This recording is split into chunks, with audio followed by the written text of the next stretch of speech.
Welcome everybody to the stories behind the shot. On today's episode, we're going to show you how to bring a monster to life on a shoestring budget.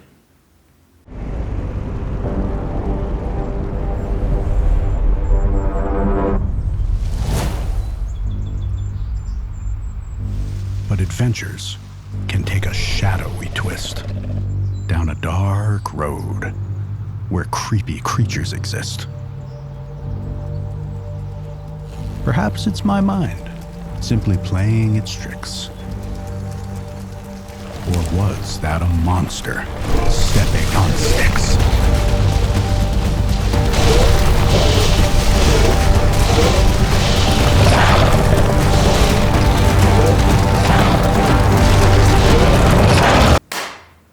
Let's talk monsters. Alright, so you may be asking yourself, why does a mountain bike film even need a monster? Well, good question. You see, we did this series called Dream Ride. There's 3 of them. It's a trilogy. It's like, it's a fanciful tale that takes you through all these kind of otherworldly places, and pretty much it's, I don't know how you'd say, but okay, it's like Indiana Jones meets Dr. Seuss. It's pretty sweet. If you haven't seen it, go check it out. I think you might enjoy it for sure. Now, you can't do that much dreaming and not have one little hiccup. That's right. A spooky little encounter with, let's just say a monster. So, in the 3rd and final installment, we decided to, fill that card and make it happen. Now, to do this, I needed a little bit of inspiration. I needed to, tap into someone who's, to say they have it dialed is an understatement. They are downright legends when it comes to the whole game. That's right, Mr. Steven Spielberg. The man himself. Now, Mr. Spielberg, he helped me immensely when prepping for the shoot. That's right, I went hard in the paint on the old documentaries. Dove in real deep. And I gotta say, he taught me a few things. I stepped into a few of his classics. Most notably, Jaws. Yeah, that's right. The spooky, terrifying, blockbuster hit that blew it out of the water for him, kicked off his Hollywood career, and really just, knocked it out of the park. Now, one of the things that is lesser known about this blockbuster hit is that it almost didn't happen. Yeah, that's right. It had a serious case of the Bruces. Now, who is Bruce? Well, Bruce is a giant mechanical great white shark that when put underwater just wouldn't work. That makes for a hell of a situation when it's the star of the show. But old Spielberg sat down with his team. That's right. Sat down with his team and they came up with a simple solution to a big old problem. And, insert these fellas. The barrels. That's right. These little guys right here. Now, because the shark wouldn't work, you couldn't actually have them on screen, so they had to find a substitute. And they came up with these. What happens in the film is the shark, old Bruce gets shot with these things, and then they tows him around, and they become a way of representing the shark without actually seeing it, which makes it a whole hell of a lot spookier than you'd imagine. That's right. Things you can't see, gives you the shivers. Now, these barrels alone saved the film. They made it come in, it was going to blow budgets, studio heads were going to get angry, and then all of a sudden, insert the barrels, save the film, pair it with some music, boom, you got yourself a blockbuster. Now, one thing I learned from that is that, you don't actually need to see the monster for it to be a little bit spooky. And there we were, in the deep dark wood of Rotorua, New Zealand. Sitting on the ground trying to figure out how we were going to bring this thing to life. That's right, monsters be damned, we had to get her done. And we put our heads together and we came up with one hell of a solution. One that even Spielberg would probably be proud of. Now, okay, we don't have any extra funds for these animatronics or anything like that, so let's be honest. How are we going to do this? How are we going to make a monster somewhat believable within the confines of our title budgets? Well,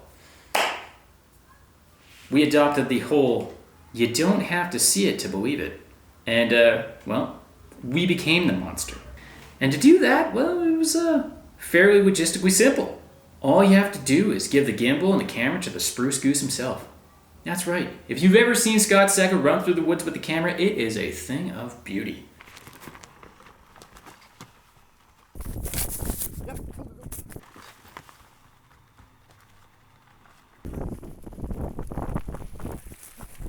Oh, fuck!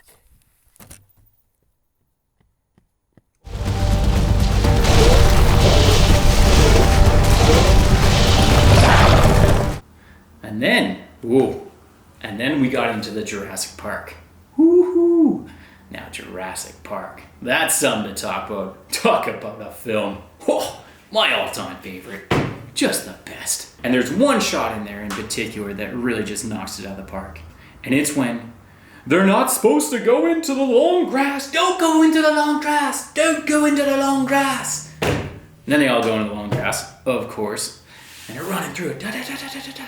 And all of a sudden you see these little lanes start showing up in the grass.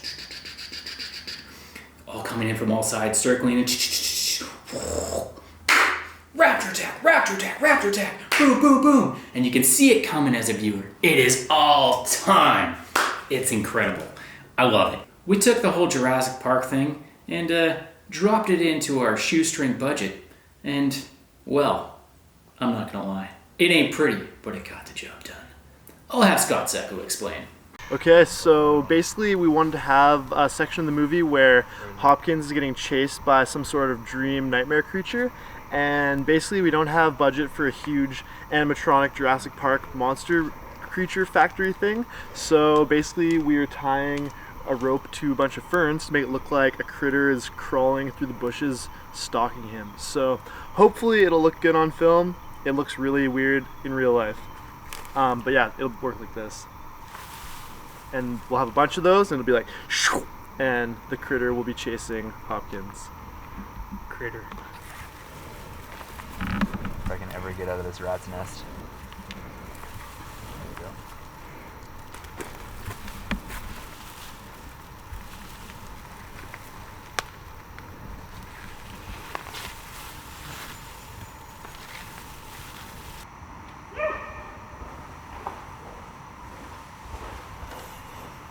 Or was that a monster stepping on sticks?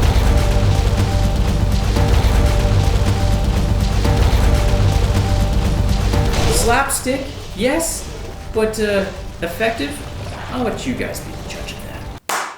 And there it is, folks. Dream Ride 3 Monster Scene, done and dusted. We've got you covered from inception to inspiration to execution. Anything is possible when you are working with the Dream Team. That's right.